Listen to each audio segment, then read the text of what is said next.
ഈശോ മിശിഹായ്ക്ക് സ്തുതിയായിരിക്കട്ടെ. അത്യുന്നതങ്ങളിൽ ദൈവത്തിന്റെ മഹത്വം, ഭൂമിയിൽ ദൈവകൃപ ലഭിച്ചവർക്ക് സമാധാനം. അതെ, സന്തോഷത്തിന്റെയും സമാധാനത്തിന്റെയും അലയൊലികൾ മുഴക്കിക്കൊണ്ട് വീണ്ടും ഒരു ക്രിസ്മസ് കാലം കൂടി വരവായി.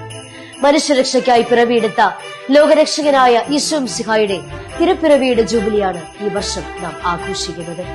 ഈശോ മിശിഹായുടെ 2025 ജന്മദിനം.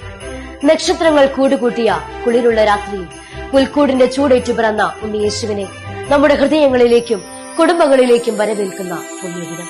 ക്രിസ്മസ് ആഘോഷിക്കുന്നതും പങ്കുവെക്കുന്നതും യേശു ക്രിസ്തുവിന്റെ ജനനം മാത്രമല്ല, മറിച്ച് ക്രിസ്തുവിന്റെ ജീവിതം നമ്മെ പഠിപ്പിച്ച നന്മയുടെ പാഠങ്ങളായ സ്നേഹവും സഹിഷ്ണുതയും സാഹോദര്യവും അതിലുപരി മനുഷ്യത്വവും മാനവികതയുമാണ്. പരസ്പരം സ്നേഹിക്കാനും പ്രകാശം പരത്താനും അവരന്റെ വേദനകൾ മനസ്സിലാക്കി അവനിൽ സ്വയം ദർശിക്കാനും അവനെ സഹായിക്കാനും സാധിക്കുമ്പോഴാണ് നമ്മുടെ ഹൃദയത്തിൽ ഉണ്ണീശോ പിറക്കുന്നത്. നിസ്സഹായരായവർക്ക്, ആരോരുമില്ലാത്തവർക്ക് താങ്ങാകാൻ, തണലാകാൻ, പ്രതീക്ഷയാകാൻ നമുക്കും ഈ ക്രിസ്മസ് കാലം പ്രചോദനമാകട്ടെ. ഉണ്ണിയേശു കാലിത്തൊഴുത്തിൽ പിറന്ന രാത്രിയിൽ പൊന്നും മീറയും കുന്തിരിക്കവുമായി ഉണ്ണിയേശുവിനെ കാണാനെത്തിയ രാജാക്കന്മാർക്ക് വഴികാട്ടിയായി മാറിയത് ഒരു നക്ഷത്രമാണ്. അതുപോലെ മറ്റുള്ളവർക്ക് നന്മയിലേക്കുള്ള വഴികാട്ടിയാകുന്ന ഒരു നക്ഷത്രമായി നമുക്കും മാറാം.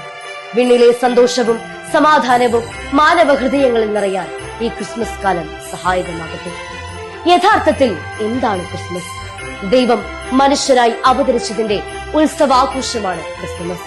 മാനവരാശിയുടെ സമഗ്ര മോചനത്തിന് തന്നെ കാരണമായ മഹാസംഭവമായതിനാൽ ജാതിമത ഭേദമന്യേ എല്ലാവർക്കും ക്രിസ്മസ് പ്രധാനപ്പെട്ടതാണ്. മനുഷ്യവർഗത്തിന് വേണ്ടി ദൈവം ചെയ്ത ഈ മഹത്തായ പ്രവൃത്തിയുടെ ആഴവും അർത്ഥവും മനസ്സിലാക്കിയാൽ മാത്രമേ ക്രിസ്മസിനായി യഥായോഗ്യം ഒരുങ്ങുവാനും ഫലപ്രദമായി ആഘോഷിക്കുവാനും നമുക്ക് സാധിക്കുകയുള്ളൂ. പാപത്തിൽ ആണ്ടുപോയ മനുഷ്യരെ രക്ഷിക്കുവാൻ സാക്ഷാൽ ദൈവം തന്നെ മനുഷ്യപുത്രനായി ലോകത്തിൽ അവതരിച്ചു. രാജാതിരാജനായി അവിടുന്ന് തനിക്ക് പിറക്കുവാൻ തിരഞ്ഞെടുത്തത് വെറും ഒരു കാലിത്തൊഴുത്താണ്. ഈ രക്ഷകനെ ആദ്യം കണ്ടതും ആരാധിച്ചതും നിസ്സഹായരും നിസ്സാരരുമായ ആട്ടിടയന്മാരാണ്.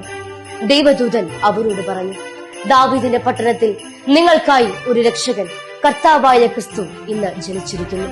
ബെത്ലഹേമിലെ ആ ഇടയന്മാർ കണ്ട ആ രക്ഷകനെ കണ്ടെത്തുവാൻ നമുക്ക് സാധിക്കുന്നുണ്ടോ? 1000 പുൽക്കൂട്ടിൽ ഉണ്ണി പിറന്നാലും നമ്മുടെ ഹൃദയത്തിൽ പിറക്കുന്നില്ലെങ്കിൽ എന്തു പ്രയോജനം? ക്രിസ്മസ് നൽകുന്ന സന്ദേശങ്ങൾ പലതാണ്. രക്ഷകന്റെ ജനനം നമുക്ക് സമാധാനത്തിന്റെ സന്ദേശം നൽകുന്നു. ബെത്ലഹേമിലെ പുൽക്കൂട് എളിമയുടെ മാതൃക നൽകുന്നു. തിരുക്കുടുംബം ഐക്യത്തിന്റെ പ്രതീകമാണ്. യൗസേ പിതാവ് ദൈവഹിതം നിറവേറ്റുന്നതിന്റെയും നിശബ്ദമായ അനുസരണത്തിന്റെയും വ്യക്തിത്വമാണ്. പരിശുദ്ധ അമ്മയാകട്ടെ സ്നേഹത്തിന്റെയും ത്യാഗത്തിന്റെയും സമ്പൂർണ്ണ സമർപ്പണത്തിന്റെയും പ്രതീകമാണ്. സദ്വാർത്ത അറിയിക്കുന്ന മാലാഖമാർ നല്ലത് മാത്രം പറയുവാൻ നമ്മെ പ്രേരിപ്പിക്കുന്നു. ജ്ഞാനികളുടെ സന്ദർശനം എല്ലാ അഹങ്കാരങ്ങളും അഴിച്ചുവെക്കുവാൻ നമ്മെ ഉദ്ബോധിപ്പിക്കുന്നു. അതെ, നമുക്കും ഈ ക്രിസ്മസ് ദിനത്തിൽ നമ്മിലേക്ക് തന്നെ തിരിഞ്ഞു നോക്കാം. ഒരു നല്ല കാര്യമെങ്കിലും നമ്മുടെ ജീവിതത്തിൽ നടപ്പിലാക്കാൻ നമുക്ക് തീരുമാനമെടുക്കാം. ഒത്തിരി സ്നേഹത്തോടെയും പൂർണ്ണ ഹൃദയത്തോടെയും ഉണ്ണീശോയെ നമുക്ക് സ്വീകരിക്കാം. ജ്ഞാനത്തിലും പ്രായത്തിലും ദൈവത്തിന്റെയും മനുഷ്യരുടെയും പ്രീതിയിലും വളർന്നു വന്ന ഉണ്ണീശോയെ മാതൃകയാക്കി നമുക്കും സ്വർഗത്തിലെത്താം.